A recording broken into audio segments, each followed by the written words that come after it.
Well, fuck me sideways with a chainsaw. Here I am, Peanut. Yeah, that's right, Peanut, because apparently my parents wanted me to have a stripper name. Standing in front of the Stanley Hotel like a lamb to the slaughter. You'd think a 49-year-old bald fat ass like me would know better. But here we are. Buckle up, booze hounds. Cause this shit's about to get weirder than a three-legged cat in a dog show on acid. The place loomed over me like a giant middle finger to sanity and self-preservation. I adjusted my cap, trying to hide my chrome dome that shines brighter than my future, and waddled through those fancy-ass doors, feeling like I was stepping into my own personal slaughterhouse. The lobby hit me with a wave of old-timey bullshit and the stench of decay, antique furniture, chandeliers, and the distinct feeling that every single object was silently judging me. I half expected to see Jack Nicholson axing his way through the reception desk while Stephen King furiously scribbled in the corner, probably writing my obituary. "Reservation for Peanut," I grunted at the receptionist, who looked at me like I just announced I was the Antichrist's chubby sidekick. "Room 217, sir," she said, her eyes narrowing to slits. "Are you sure you want that room? We have a lovely suite in the basement, right next to the portal to hell. Much more your style, I'd say." I snorted, trying to ignore the way her skin seemed to ripple and shift. "What? Is it haunted or something? Got a monster under the bed? A ghost in the toilet? Bring it on, sweetheart. I've seen scarier things in my ex-wife's closet, and in her new boyfriend's pants, for that matter." She just handed me the key, her hand trembling slightly. Was it fear? Disgust? Or was she just trying not to laugh at the walking disaster before her? "Enjoy your stay, Mr. Peanut, and may God have mercy on your soul." As I huffed my way up to the second floor, because of course the elevator was out, why make anything easy for the fat guy? I couldn't shake the feeling I was being watched. Eyes in the wallpaper, whispers in the shadows, and was it just me? Or did that painting of a fruit bowl just wink at me? But that's just paranoia, right? Right? Oh, who am I kidding? We all know this is going to end badly. Might as well enjoy the ride to rock bottom. At least there'll be plenty of cushioning when I land. Alright, grab another beer, you alcoholic voyeurs, cause this is where shit starts getting real. I finally made it to room 217, sweating like a whore in church during a particularly graphic sermon about the sins of the flesh. The room was, well, it was a fucking hotel room. What did you expect? The gates of hell? Spoiler alert, that comes later, and it's a lot less impressive than you'd think. No fire, just a lot of paperwork and the faint smell of despair. I flopped onto the bed, the springs screaming in protest louder than my arteries. "Sorry, bed. I know I'm a lot to handle," I chuckled. "Just be glad you're not my bathroom scale. That poor bastard's been through more trauma than a war veteran." That's when I heard it. A soft giggle, like a kid trying not to laugh at how pathetic I looked. I sat up so fast I nearly gave myself whiplash. And trust me, at my age and weight, that's a real concern. Right up there with heart attacks, diabetes, and the constant fear that I might have sat on something important and forgotten about it. "Who's there?" I called out, feeling like a dumbass in a horror movie. No answer, just the sound of my own heavy breathing and possibly an impending heart attack. "Listen, you spectral little shit. I've dealt with my sister's kids. You don't scare me. Come out and face me like a whatever the hell you are." Silence. Then another giggle, closer this time. I spun around, my heart doing the cha-cha in my chest, and came face to face with nothing. Just empty air and the growing realization that I might be in way over my head. And given my size, that's saying something. I decided to do what any self-respecting, middle-aged fat guy would do in this situation: raid the minibar. As I was cracking open a tiny bottle of overpriced whiskey, seriously, who decided to make these things so small? It's like they're mocking me. I caught a glimpse of something in the mirror. A kid. A fucking kid. Standing right behind me. But not just any kid. This little bastard looked like something straight out of a Japanese horror movie. Pale skin, dark hair hanging over its face, and a smile that was way too wide and filled with way too many teeth. I spun around faster than you can say cardiac arrest. But there was nothing there. Just an empty room and my racing heart, which was probably filing for overtime pay at this point. "Okay, Peanut, Get your shit together, I muttered, downing the whiskey in one gulp. You're just seeing things. It's the altitude, or the whiskey, or the fact that you're a washed-up loser in a haunted hotel. Take your pick. But deep down, I knew this was just the beginning. And let me tell you, it was going to be one hell of a ride. Buckle up, buttercups. Things are about to get messier than my love life, and that's saying something. You still with me, you drunk bastards? Good, 'cause things are about to get weirder than a vegan at a cannibal convention. I decided to take a shower, hoping the hot water would clear my head, or at least wash away the stench of fear and poor life choices. Big fucking mistake.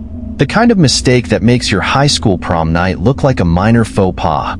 As I was lathering up my impressive beer gut, hey, I've worked hard for this masterpiece. It's taken years of dedicated beer drinking and an unwavering commitment to avoiding anything remotely healthy. The bathroom door slammed shut. I nearly slipped and cracked my skull open trying to get out of the tub. And let me tell you, naked fat guy slips in bathtub is not how I want to make the evening news. Although, given the circumstances, it might be preferable to what was actually going to happen. Who's there? I yelled, wrapping a towel around my waist that was about 3 sizes too small. It was like trying to cover a mountain with a napkin. I'm warning you, I'm armed and dangerous. Yeah, armed with a loofah and dangerous to all-you-can-eat buffets. But when I yanked open the door, the room was empty. Empty like my bank account and my love life. But something was off. The air felt thick, like trying to breathe underwater. And was it just me? Or were the walls pulsing? That's when I noticed the writing on the mirror, scrawled in what I really hoped was just red lipstick. Remember who you are, Peanut. And for the love of all that's unholy, put on some pants.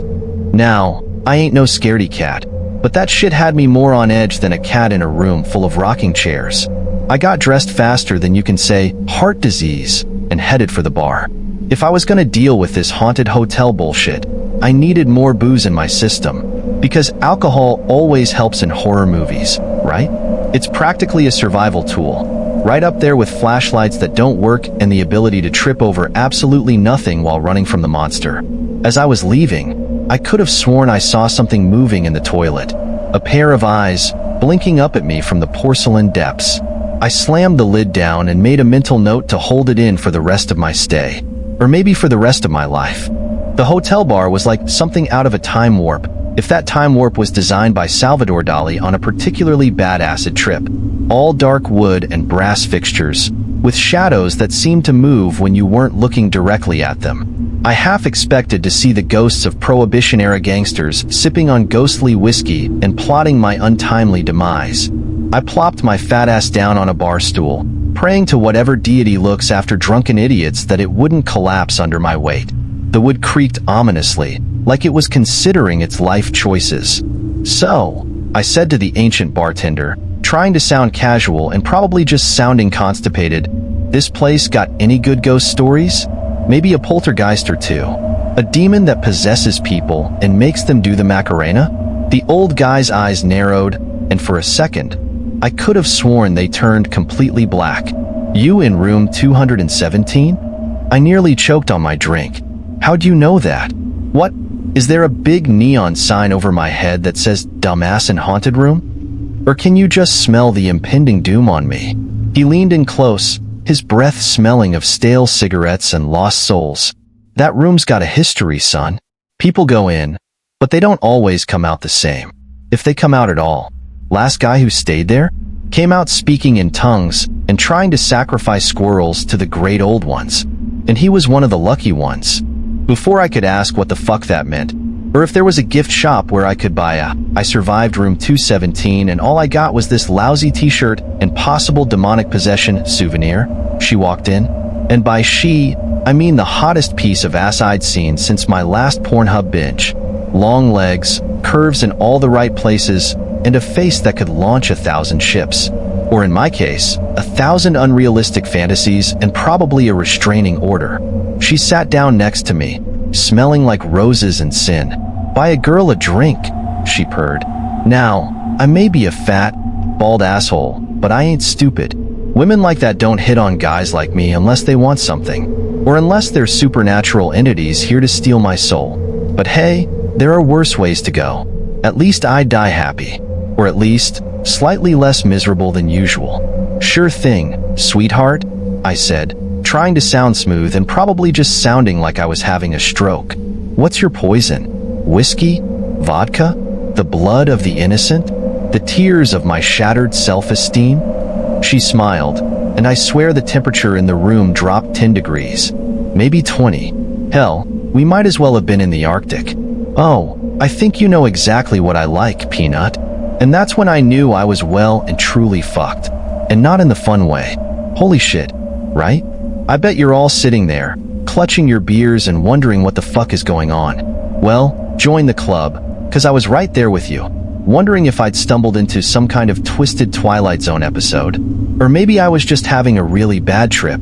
Note to self, never buy mushrooms from a guy named Skinny Pete again. How the fuck do you know my name? I asked, sobering up quicker than a nun at a strip club. What are you, some kind of psychic? A mind-reading demon? My long-lost evil twin? Because let me tell you, if you're my evil twin, you got all the good genes and I am pissed. Her laugh was like ice cracking. Or maybe that was just my hopes and dreams shattering. Oh, I know all about you, Peanut. Your past, your present, your future, your cholesterol levels, your browser history, that thing you did in Tijuana that you swore you'd never tell anyone about. Yeah, I know about that too. That's when I noticed her eyes. They were completely black, like two holes in her face. Or like my ex-wife's soul. Actually, scratch that. Her eyes were darker than that. At least my ex-wife's soul had the occasional glimmer of humanity. These eyes? They were like staring into the void.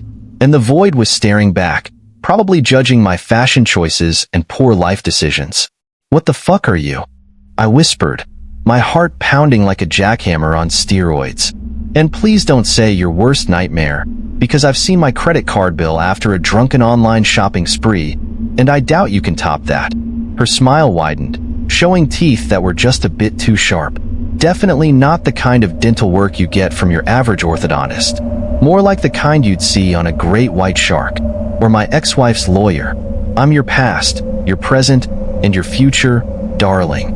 And I'm here to help you remember. She leaned in close, her breath cold on my ear. Like Arctic cold. Colder than my ex-wife's side of the bed. You're not here by accident, Peanut. You've been here before. Many times. You just keep forgetting. Like you forget where you put your car keys, or that you shouldn't eat an entire pizza in one sitting, or that mixing tequila and decisions is always a bad idea. I stumbled back to my room, my head spinning from booze and fear. As I fumbled with my key card, I knew this wasn't just some haunted hotel bullshit anymore. This was something much, much worse. This was the universe playing a cosmic joke, and guess who's the punchline? That's right, yours truly, Peanut, the fat, bald idiot who thought a weekend getaway at a haunted hotel was a good idea. Spoiler alert, it wasn't. As I finally managed to open my door, I could have sworn I heard laughter. Not the normal kind of laughter, mind you. This was the kind of laughter that makes you want to crawl into a hole and die. Or maybe crawl into a bottle of whiskey and forget. Yeah, that sounds like a better plan. Little did I know, forgetting was the last thing I needed to do. But hey, hindsight's 20/20ths, right? And in my case, it's also drunk, overweight, and possibly possessed. So, you know, just another Tuesday. I finally got the door open and stumbled inside, half expecting to find a portal to hell in my bathroom. But nope, just the same old room. Well, mostly the same. Was it just me? Or were the walls breathing? I flopped onto the bed, my head pounding like a heavy metal drum solo played by a gorilla on meth. That's when I heard it.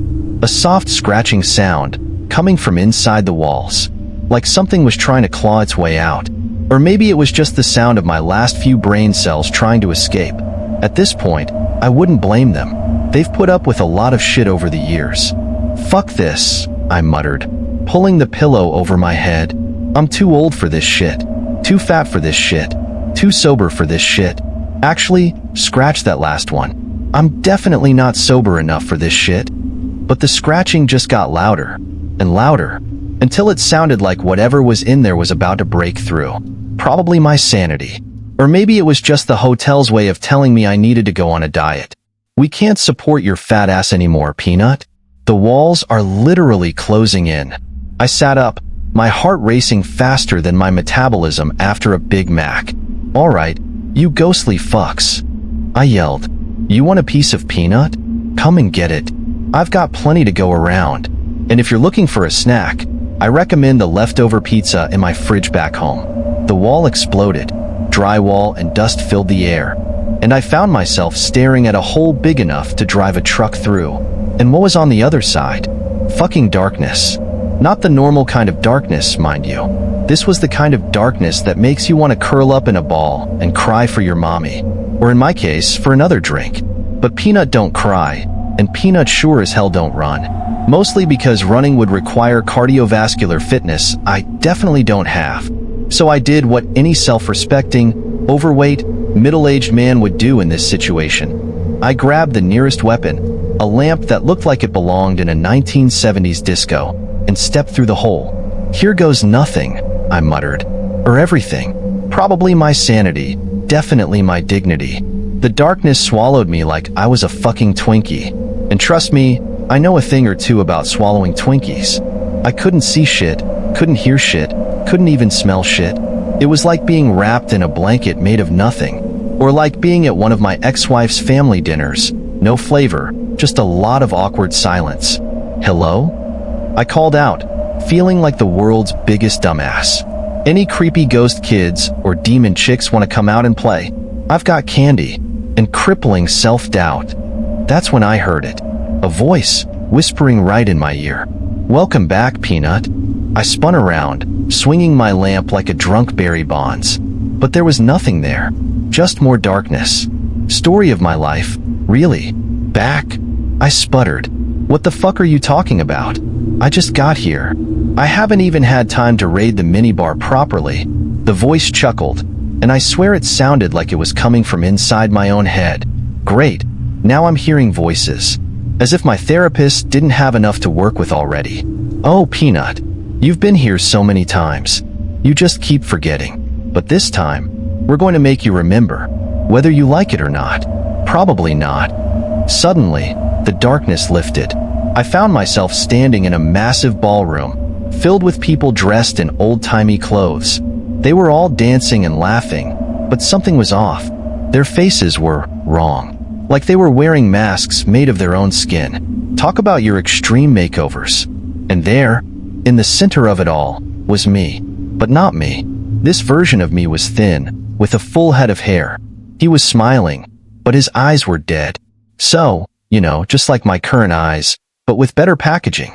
What the fuck is this? I whispered, my lamp hanging limply at my side. Did I stumble into a before and after photo shoot from hell? The other me turned and looked right at me. His smile widened, showing too many teeth. Welcome back to the party, Peanut, he said in my voice. We've been waiting for you. Again, and again, and again. It's like Groundhog Day, but with more existential dread and fewer cute animals. I snorted, trying to hide my fear behind bravado. It's a technique I've perfected over years of facing my reflection in the mirror. I know who I am, dickhead.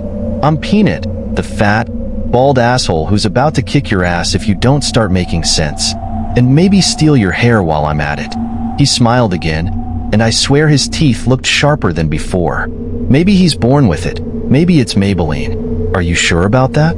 Are you sure you're not just a character in someone else's story? A story that keeps repeating, over and over, like a broken record? Or like your attempts at dieting? That's when it hit me. The fourth wall didn't just break. It fucking shattered.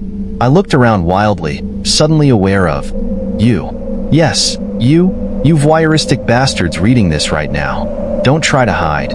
I can see you sitting there, probably eating chips and judging me. Oh shit, I whispered. I'm not real, am I? And this isn't the first time I've realized it. It's like deja vu, but with more self-loathing and fewer opportunities to escape. Skinny me's grin widened. Now you're remembering. But the question is, what are you going to do about it this time? Besides eat your feelings, I mean, alright, you literary vultures, here we are at the end. Or is it the beginning? Fuck if I know anymore. This whole situation has gone from weird to batshit insane faster than I can down a beer. And trust me, I can down a beer pretty fucking fast. What do you mean, this time? I demanded, my voice cracking like a teenager hitting puberty, or like my knees when I try to stand up too fast. How many times have I been through this? Is this some kind of cosmic joke? Because if it is, I'm not laughing. And trust me, it takes a lot to not make me laugh. I giggle at fart jokes, for Christ's sake. Skinny Me just shook his head, still wearing that creepy-ass grin. Oh, Peanut, more times than you can count. Which, admittedly, isn't saying much given your math skills. You're trapped in a loop, a story that keeps repeating. But each time, you have a chance to break free, to change the narrative, to maybe, just maybe, lay off the donuts. I felt like I was gonna puke, or cry, or both. So what? I'm just some made-up schmuck in a never-ending horror story? And here I thought my life was just a series of unfortunate events. Bingo, Skinny Me said, snapping his fingers. The ballroom around us started to fade, like someone was erasing it bit by bit. But this time, you have a choice. You can let the story in like it always does, or you can fight back. Change the narrative. I looked down at my hands. They were starting to fade too. How? I yelled, panic rising in my throat. How do I change it? Do I just will it to happen? Because I've tried that with my weight, and it's not working. Skinny Me's smile turned sad. That's up to you, old friend. And them. He pointed right at you. You nosy bastards. As everything started to fade to black, I made a decision. Fuck this. Fuck the story. Fuck the loop, and fuck whoever's writing this shit. I'm done being the punchline in this cosmic joke. Listen up, you sadistic bastards. I yelled into the void. I'm done being your puppet. I'm done forgetting. And I'm sure as hell done dying just to entertain you. You want a show? Here's your fucking show. I turned to Skinny Me, who was looking at me with a mixture of surprise and... was that pride? You want me to change the narrative? Fine. Here's your fucking change. I grabbed Skinny Me by his perfectly pressed collar and headbutt him right in his smug face. There was a crack, and suddenly, the fading stopped. Holy shit, I muttered, looking around as the ballroom solidified again. Did I just win? Did I just take control of my own story? Because if so, I'm definitely adding a pet tiger and a lifetime supply of nachos. Skinny Me was sprawled on the floor, blood trickling from his nose.